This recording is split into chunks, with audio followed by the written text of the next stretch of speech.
I do so much love parables. They're such simple little stories that teach so much. And the more you dig around parables, the more you find all sorts of really interesting things that challenge you, get you thinking. But this one, the mustard seed, you can just start with something pretty obvious. Kingdom of God's like a little tiny mustard seed, which becomes this big tree, this big plant. Small to big. And you can say, I've seen that. Just think Abraham. The good Lord could have revealed himself to humanity in all sorts of different ways, but he chose to start with one guy, Abraham. Tiny little seed. And look what has happened from that. Abraham, had a family, became a great family, a big family, and then a great nation, and then we are the inheritance of that. And so from little Abraham becomes us. Or just if you wanted to think of it just in terms of the Christian church, Jesus starts with Peter and the apostles, little tiny seed.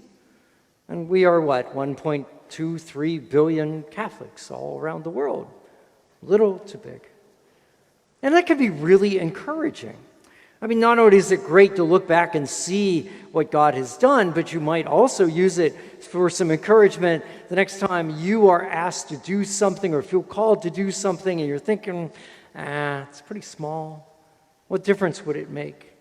Well, you don't know. You don't know. Kingdom of God's like this. Little tiny things become big.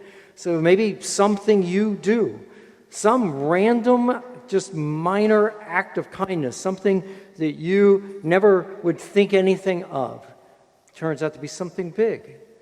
Maybe some of you have had that moment where someone tells you a story, 3 years ago, they tell you something that you did, and you don't even remember it, and they tell you what a meaningful thing it was to them.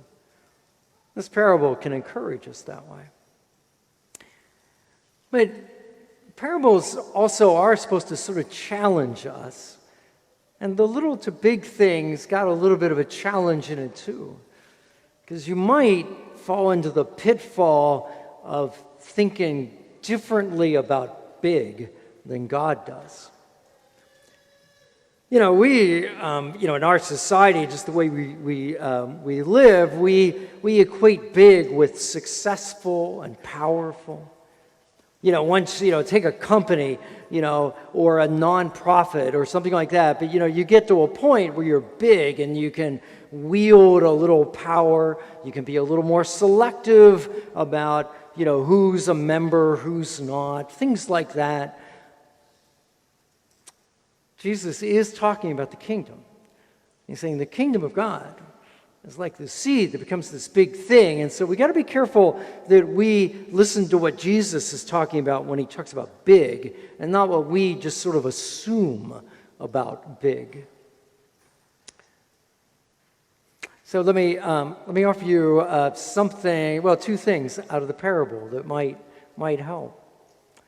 One, some of you have heard this before. There's a little detail in this parable at the end. Jesus says that the little mustard seed becomes this big tree, this big plant the birds can live in. Birds. Now you could say, well, Jesus is just including the birds because it sort of trying to paint a picture. It makes sense. But there's another possibility. Birds, seed. At the beginning of the parable, a bird around a mustard seed, that's not a good thing for the seed. Birds eat seeds. As a matter of fact, I've not seen this myself, but I understand that if it's not uncommon to find lots and lots and lots of birds circling over mustard trees and plants because they like to eat the seeds. So at the beginning of the parable, you almost have enemies. You've got a bird who wants to eat the seed.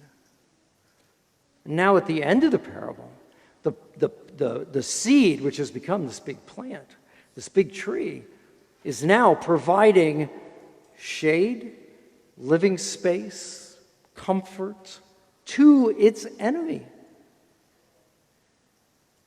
Think about that. The kingdom of God.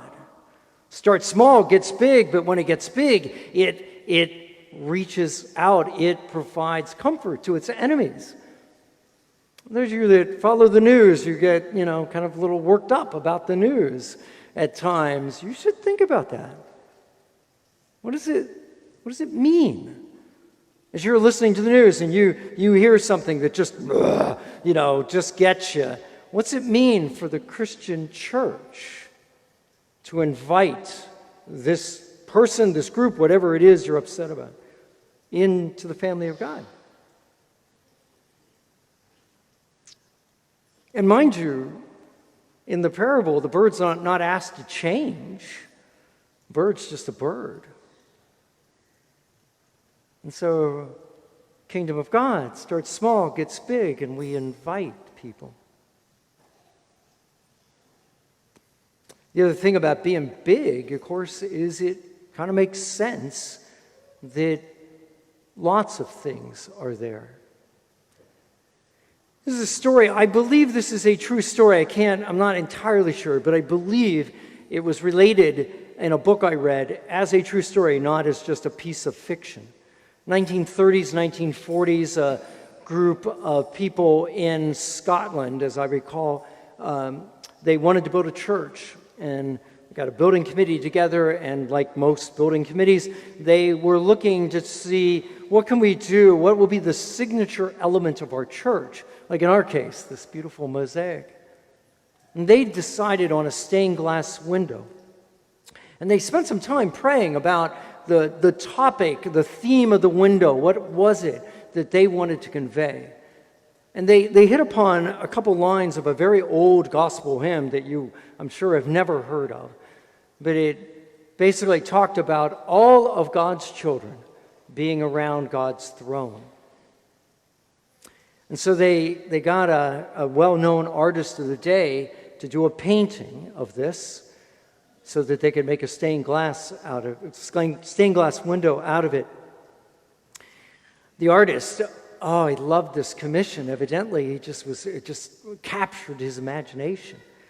And the night before he was to show it to the building committee, he finished it, went to bed, was awakened early in the morning by a disturbance in his studio. And he runs out to the studio to find a stranger, a man standing in front of his painting with a palette of paint, painting over his work. And he hollers out, "Stop, you're ruining my painting." And the stranger, without batting an eye, kind of looks over his shoulder and says, "I think you had already ruined it." And the artist was like, "What are you talking about?"